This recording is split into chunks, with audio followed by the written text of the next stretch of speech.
Talons hauts, vêtements moulants ou foulards relâchés, dans les rues d'Afrine, les femmes kurdes semblent profiter d'un statut bien particulier qu'elles sont fières de défendre. Dans la rue au siècle précédent, la femme était asservie.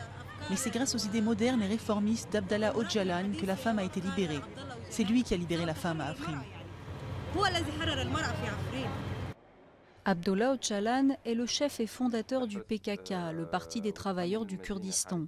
Emprisonné en Turquie pour son combat indépendantiste, mais héros pour les Kurdes, ici, il est aussi considéré comme précurseur dans l'émancipation des femmes.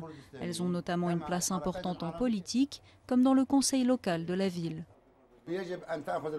La femme doit avoir sa place, elle doit avoir une grande place. Pour nous, ici à Afrin, le quota est important. Globalement, dans notre mouvement, la représentation de la femme varie entre 40 et 60%. Dans cette salle de cours du centre culturel d'Afrin, toutes les étudiantes sont des femmes. Et pour leurs professeurs, poètes respectés, leur importance dans la société kurde est indiscutable.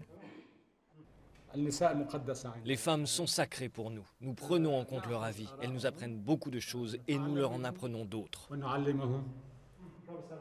Pouvoir apprendre, notamment leur langue, une nouveauté pour les femmes comme pour les hommes kurdes de Syrie. Un des signes que les choses changent pour eux depuis le début du conflit contre le régime de Bachar al-Assad.